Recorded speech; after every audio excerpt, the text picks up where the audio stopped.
प्रेम से बोलिए सियावर रामचंद्र भगवान की। वाह, इतनी जोर से जय बोलने के लिए मैं आपका बहुत बहुत आभारी हूं। धरती हिल गई, भूचाल आ गया, इतनी जोर से जय बोलते हो आप। जय ऐसी मरी मरी जय बोलोगे क्या? जब जय प्राप्त करना है तो जय घोष ऐसा होना चाहिए कि आपका जय घोष सुनकर ही शत्रु कांप जाए कि ये जय इतनी जोर से करते तो फिर मारते कितनी जोर से होंगे।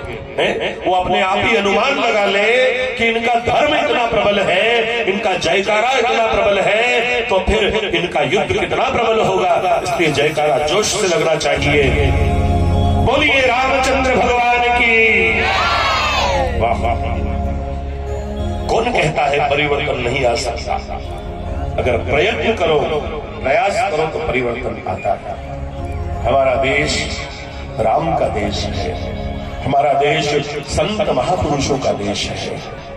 भगवान भी जन्म लेने के लिए तरसते हैं इस मिट्टी पर, अमृत भी छलकने के लिए यही जमीन चुनता है। गंगा, यमुना, नर्मदा जैसी, माही जैसी पवित्र नदियां इस धरती पर है। 4 धाम, 12 ज्योतिर्लिंग, 51 शक्ति पीठ, ये दिव्य देश भगवान ने हमारे लिए चुना। जितनी चीजें भगवान ने हमको दी है, कितनी खाने पीने की चीजें, हो क्या नहीं दिया प्रभु ने हमको। कभी आपने केला खाया है? पेकिंग हलवा रेपर खोलो, निकाला, मस्ती से खाओ। भगवान ने सोचा होगा कि ये जो दांत वाले हैं ये तो जामफल खा लेंगे, सेव फल खा लेंगे, साटा गन्ना चूस लेंगे, लेकिन जिनकी दांत नहीं है बेचारे वो क्या करेंगे। तो भगवान ने केला बना दिया, निकाला उसका रेपर, दांत वाले भी खा ले और बिना दांत वाले वो भी खा जाए।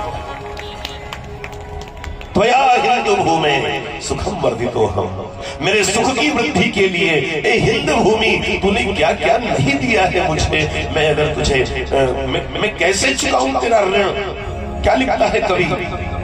थाल में लाऊं, माँ माँ माँ तुम्हारा ऋण बहुत है, मैं अकिंचन थाल में लाऊं सजाकर। थाल यदि मैं कर दया स्वीकार लेना वह समर्पण।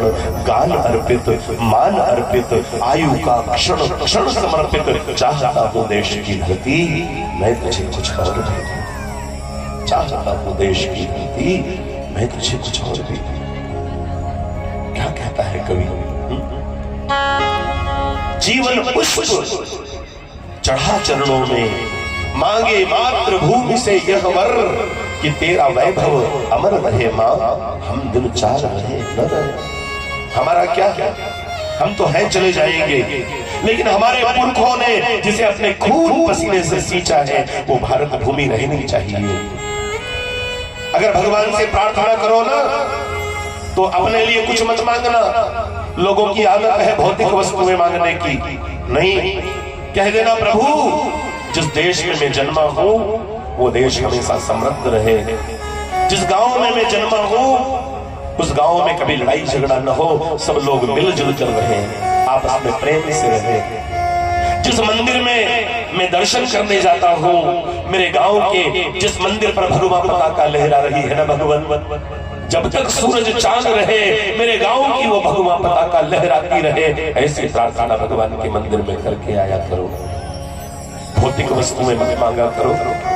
दुकान चले, रिश्ते हो, धन मिले, ये तो सब होता ही है। पूंछ हिला करके पेट तो कुत्ते भी भर लेते हैं, केवल पेट भरने का नहीं मांगने का।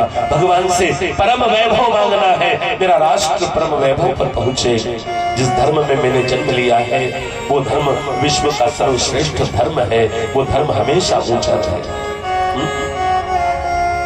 इतना कुछ दिया है हमको भगवान ने, हमने क्या दिया है? देश हमें देता है सब कुछ, हम भी तो कुछ देना सीखे। सूरज हमें रोशनी देता, हवा नया जीवन देती है। भूख मिटाने को हम सबकी इस धरती पर होती खेती है। त्यागी तरुओं के जीवन से हम परहित कुछ करना सीखे। देश हमें देता है सब कुछ, हम भी तो कुछ देना सीखे।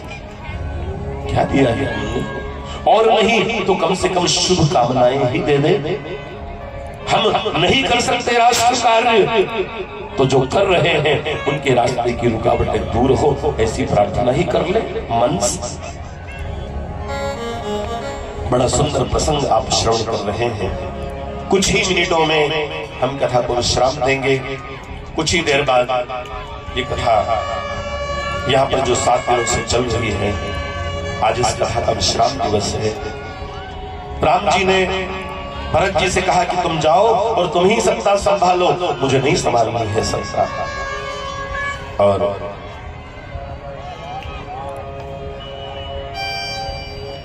हाँ, पुंगी आपकी बहुत अच्छी है, इसकी आवाज बढ़िया हमने सुन ली। तो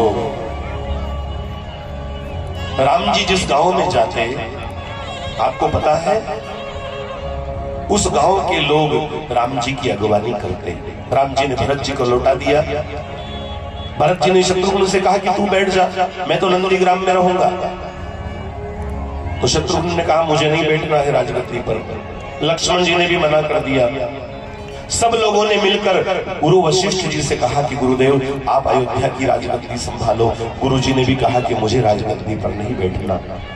आपको सुनकर आश्चर्य होगा, चरण पादुकाएं, राम जी की चरण पादुका लेकर के आए भरत जी, और 14 साल तक उस राजगद्दी पर चप्पलें पड़ी रही। एक दूसरे को देने का भाव जहां उत्पन्न होता है, वहां पर राम राज्य की कल्पना साकार होती है, और एक दूसरे के हिस्से का हड़प ले ऐसा भाव जहां पर उत्पन्न होता है, वहां रावण राज्य की कल्पना साकार होती है। हम राम जी को तो मानते हैं, लेकिन राम जी की नहीं मानते। भाई की तरफ जरा सा हिस्सा चला गया, हम मरने मारने पर उतारू हो जाते हैं। अरे हमको तो इतना ही मिला और उसको तो एक हाथ जगह ज्यादा दे दी। एक हाथ के लिए, एक बेंत के लिए, एक जरा सी जगह के लिए हम मरने मारने पर उतारू हो जाते हैं। यहाँ तो पूरा राज्य का राज्य दे दिया।